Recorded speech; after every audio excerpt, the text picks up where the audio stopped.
supposed to be a thing. It was supposed to be a thing. Well, I mean, it was a thing, but it was supposed to be a different thing. It was a bit of a different thing. Short story.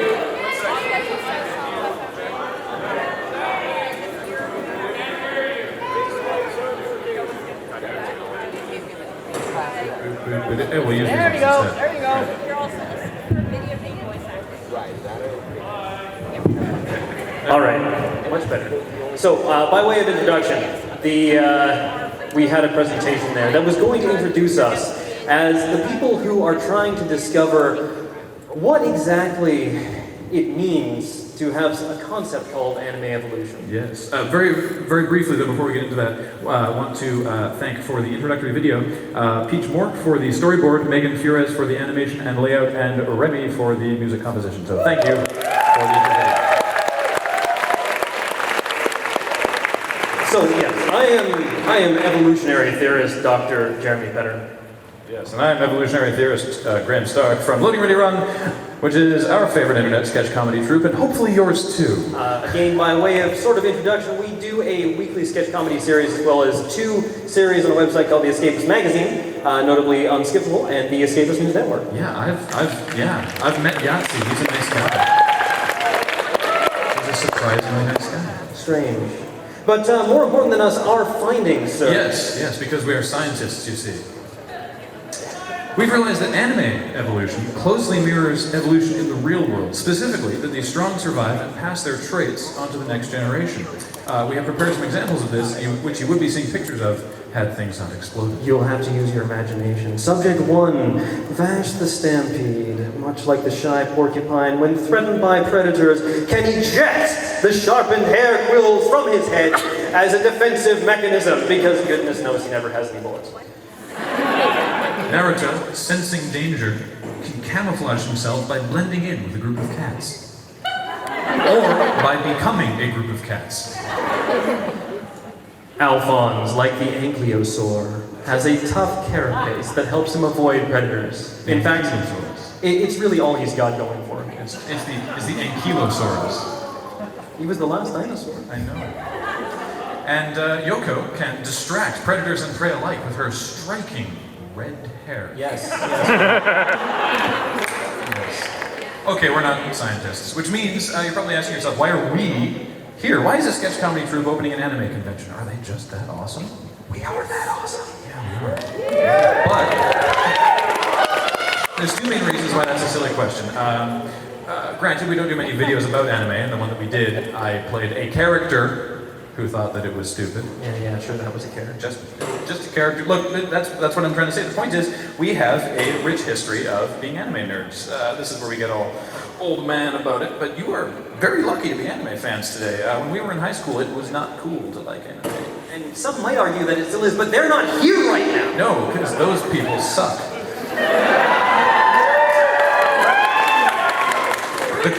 The closest we had to an anime convention back then was the local anime club, a group of like 15 dudes, some of whom were not pleasant-smelling folk, in a rented room at the local college, watching VHS tapes. Note that, by the way, VHS tapes. Yeah. Some of them were even Betamax. Of things like this brand new series, Evangelion, which I'm pleased to see they're remaking, because even they've realized it made no sense. Also, they're adding a little hot lady creature. Yeah, it's not a problem for me. It would be for some. Oh, come on, the girls is like half the reason I watched the show. The other half was the mechs. All they've done now is sort of balance out the girls versus mechs ratio. It's not like Shinji is a compelling character. He compels me. He compels you. To smack it. Yeah. Yes, all right. But we got sort of off track there. But, you know, not only is it more acceptable to like anime now, but you've got more choice. We had Trigun, Cowboy Bebop, Akira, Ghost in the Shell, and that's it. Oh, wait a minute. Sailor Moon. Okay. Dragon Ball Z. Yes. Kero P, Hello Kitty, Samurai Pizza Cats. Okay, that's true. That is true. Sailor Moon was the first anime I ever saw. But the point is, you know, we didn't have much, and other people decided what it was we could see, because only the very, very best stuff got brought over the pond. But now, I have an app on my phone that lets me watch anime immediately after it aired on TV in Japan. And it's free. Yeah, it's called Crunchyroll. It's for iPod. It's for, yeah, anyway. Now you can decide what shows are crap. It's a great time to like anime. But what if that's not your main thing? And well, that kind of brings us to the reason that we are here, despite our sort of dubious anime credentials. It's not all just about anime anymore. It turns out that people who have a common love of anime share other common interests as well. Again, when we got into anime, it was long before the days of the internet. Yeah, not only was the premium source for new videos, like tapes that cost $150 and had somewhat dubious translation, it also meant that nerds hadn't learned how to propagate their interests and, sort of cross-pollinate. Imagine my surprise when we discovered, as a group that played D&D, that all the other people in our group also watched these weird Japanese cartoons and played video games. In fact, video games based on D&D. In fact, they also created go for the eyes. And they also created freaking awesome fan art about their mutual loves of things like D&D and anime. And video games. What we're saying is there's a lot of cross-pollination among this group.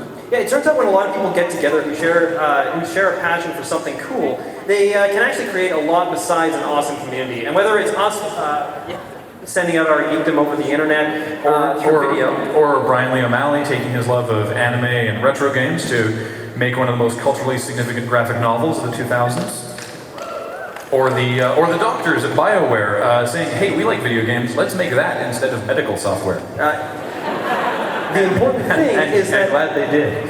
It's the things that we choose to reference that are elevated as part of canon for the next generation. Make it so. Shut up. That next generation, that was a solid joke. Okay, yeah. We know anime is significant because it's part of you. It's part of communities like this that are set out to become the jumping off marks for the new media of tomorrow. Yeah, and on that totally not funny note, welcome. Welcome to Anime Evolution, everybody.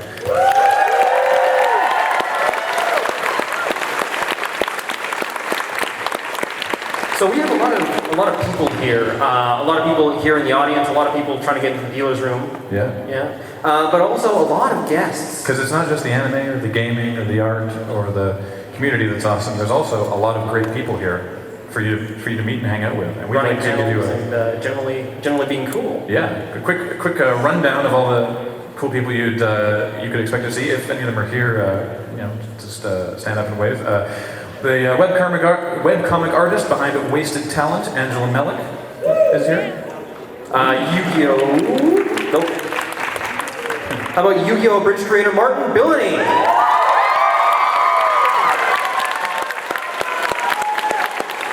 Newgrounds animator and Pokemon voice actor Christopher Kerbofer Neosi. There he is right there. Honeydew Syndrome artist Chloe Chan. Woo! With such a varied list of roles as Freezeman and Mega Man, King Kryos and Shadow Raiders, and Crypto the Superdog, voice actor Mark Oliver. From Cloudscape Comics, Steve LaCollard, creator of Much the Miller's Son, Anya artist Wei Lee, Anis Shaw, editor of The Liberation of Bailey Giordano, Jeff Ellis, organizer and editor of the New Challenger, and organizer and editor Rina Linjama. Marketing manager of Funimation, bringing some sneak peeks to Anime Evolution, Adam Sheehan. Screen and voice actor from Stargate to Care Bears, Richard Ian Cox.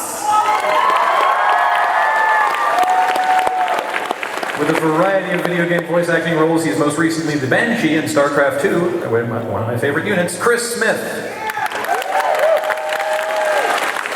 Indie comic artist, teacher, and general Renaissance man, Jonathan Dalton. Not only is he himself a voice actor, he's written a book called How to Be a Frickin' Genius Voice Actor, Spike Spencer. Surrealist and Avril Lavigne graphic novel artist, Camilla D'Erico.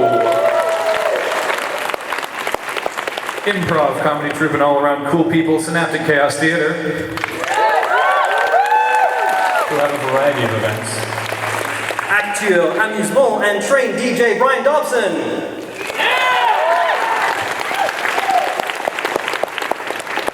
The Greater Brain Trust of Yu-Gi-Oh! Abridged, DBZ Abridged, Team 4-star.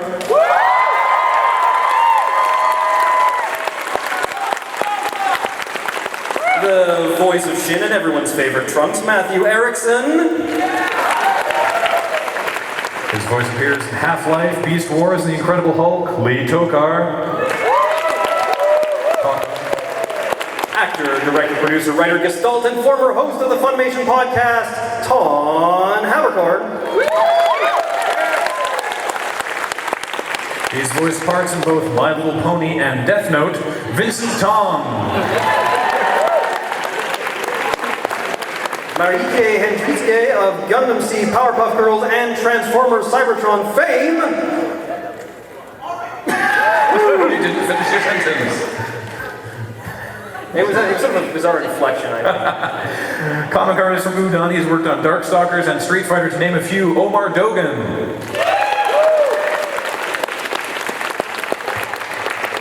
Editor, writer, publisher for Dark Horse, Carl Horn, notably their manga editor. As well as appearances on The X-Files and The Outer Limits, he's voiced parts in Gundam and Card Captors, Sam Vincent.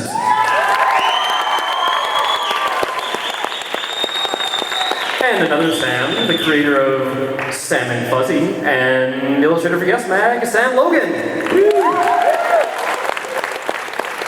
She's performed voices for such shows as DBZ, Gundam Wing, and Cyber 6, Kathy Westlock.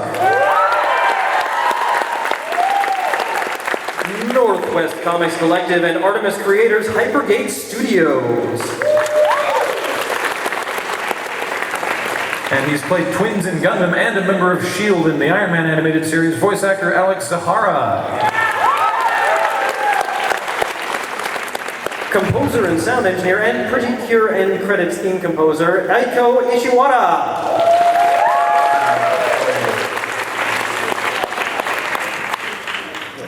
Oh, Yu-Gi-Oh! Abridged Man and Desert Bus for Hope Banhammer Crows.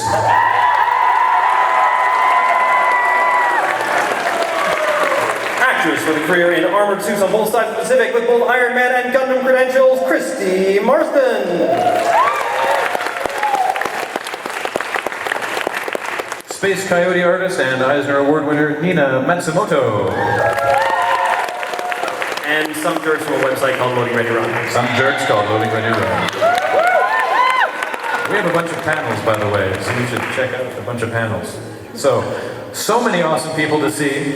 Unfortunately, someone who couldn't be here, who wanted to be, Johnny Young Bosch, unfortunately wasn't able to make it, but he was so apologetic that he made a video apologizing. So, a special presentation from Johnny Young Bosch.